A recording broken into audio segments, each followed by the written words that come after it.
Friends, MA. Hussain का प्यार भरा आदाब व नमस्ते। आज के इस एपिसोड में एपिसोड नंबर 7 या सेल्स सीरीज का 7वां ऑडियो वीडियो विथ डिस्क्रिप्शन आपके समक्ष रख रहा हूं, जो हाउ टू सेल एनीथिंग का एक सीरीज है या सेल्स सीरीज है, जिसका आज का टॉपिक है फास्ट क्लोजिंग फर्स्ट फेज, यानी बहुत तेज़ी से कोई क्लोजिंग करने का प्रथम चरण पर आपसे आधारित बातें हो रही है। आशा ही नहीं, पूर्ण विश्वास है कि इनका फ़ायदा आप उठा पाएंगे। जैसा कि हम लोग व्हाट इज सेल को पिछले दिनों देखा था कि सेल कहते किसे हैं, उसको क्लोजिंग के संबंध में एक बार दोहरा देना जरूरी समझता हूँ कि enthusiastic style based transfer of conviction to the opposite person for mutual lawful consideration is called sale. जोशो जुनून जज्बा के साथ किसी कन्विक्शन, कोई कंप्लीट जानकारी का, यानी प्रोडक्ट के बारे या सर्विस के बारे या आइडिया के बारे ट्रांसफ़र करना अपोजिट पर्सन को, जो आपके सामने है। किसके लिए? एक दूसरे के लॉफुल कंसिडरेशन के लिए, विधिक प्रतिफल के लिए, कानूनी प्रतिफल के लिए इज कॉल्ड सेल। वही रुपया कहलाता है, वही रुपया आमदनी, और वही समझिए कि बिक्री कहलाती है। तो हम बेचना कहते किसे हैं? बेचने का मतलब है कि एक प्रपोजल, प्रस्ताव आएगा किसके तरफ से? प्रोपोजर, प्रस्तावक के तरफ से, और वो प्रस्ताव खुशो खुर्रम अंदाज में हर्षोल्लास के साथ आएगा। और कौन लाएगा? प्रोपोजर यानी प्रस्तावक लाएगा। किसके पास लाएगा? प्रोपोजी, प्रस्ताव ग्रहणकर्ता यानी खरीदार के पास लाएगा। क्यों लाएगा? लॉफुल कंसिडरेशन यानी विधिक कंसिडरेशन, विधिक प्रतिफल के लिए लाएगा। मान लीजिए कि कोई इंश्योरेंस बेचने वाला, कोई एजेंट या बढ़िया सेल्स मैनेजर कोई प्रस्ताव लेके जाता है एक प्रोस्पेक्ट के पास कि मेरी ये पॉलिसी इंश्योरेंस इंडस्ट्री में आई है, बहुत ज़बरदस्त, धुआंधार है, बेहतरीन और अच्छी पॉलिसी है। तो ये प्रस्ताव किसी प्रोस्पेक्ट के पास लेके जाना ही एक प्रस्ताव है। प्रोपोजर यहाँ कौन है? एक अच्छा सेल्स मैनेजर है। प्रोस्पेक्ट यहाँ प्रोपोजी है, प्रस्ताव ग्रहण करता है। और ये बातें, प्रतिफल क्या है यहाँ? म्यूचुअल प्रतिफल क्या होगा कि जो प्रीमियम वो ग्राहक प्रस्ताव ग्रहणकर्ता देंगे, वो सेल्स मैनेजर के लिए प्रीमियम हो जाएगा, और प्रस्ताव ग्रहणकर्ता को जो डॉक्यूमेंट्स या पॉलिसी बॉन्ड मिलेगा, वो पॉलिसी बॉन्ड सीधे तौर पर म्यूचुअल कंसिडरेशन हो जाएगा एज ए कस्टोडियन, प्रस्ताव ग्रहणकर्ता यानी प्रोस्पेक्ट या पॉलिसी होल्डर के लिए।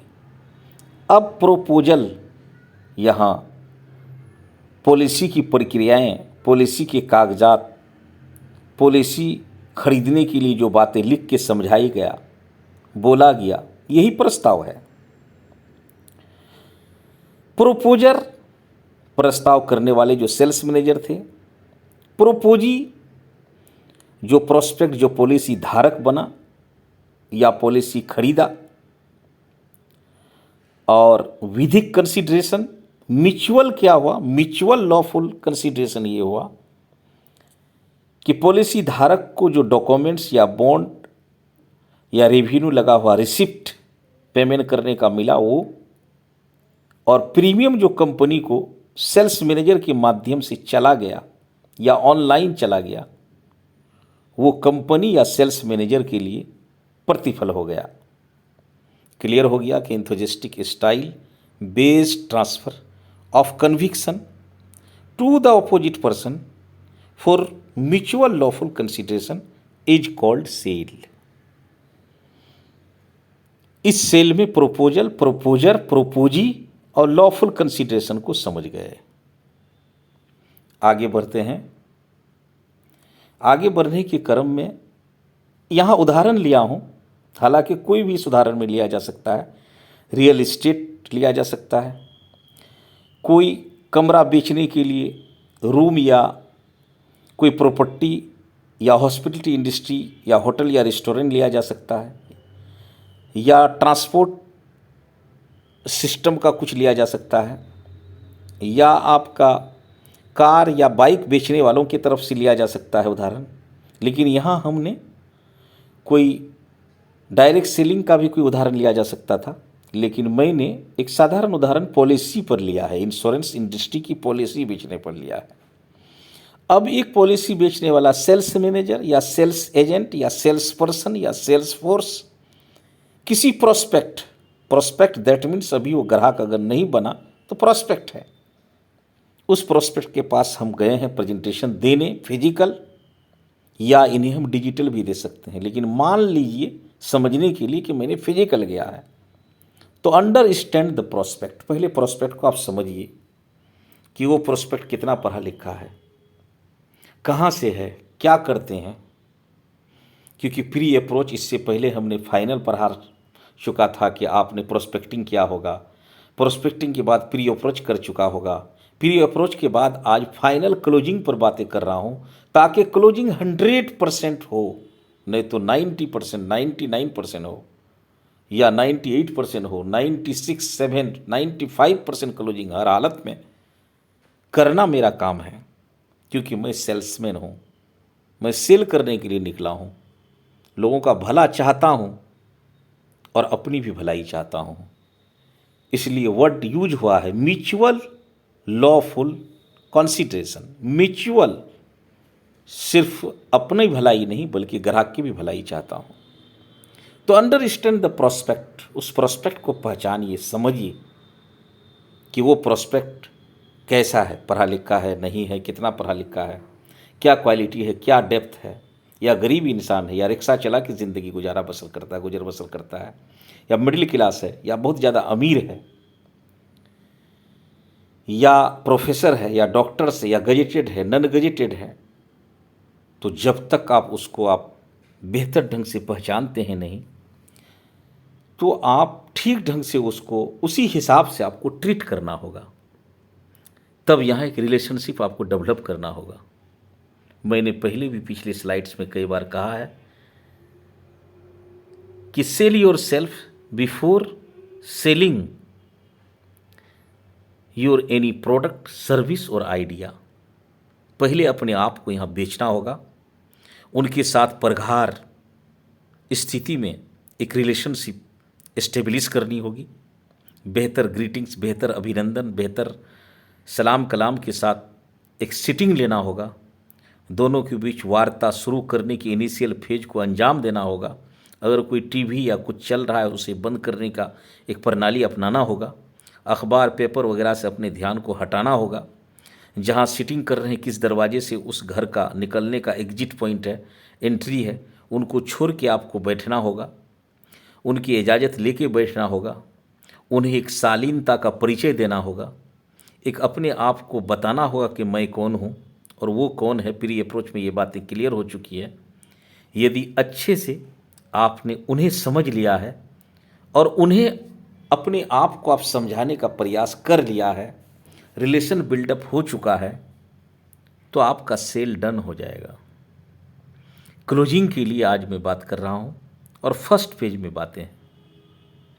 तो ये क्लियर हो चुका कि सेल को हम समझ चुके हैं, अंडरस्टैंड द प्रोस्पेक्ट को समझ चुके हैं, उसके साथ रिलेशन एस्टेब्लिश कर चुके हैं और मैं उनके घर पे बैठ चुका हूँ।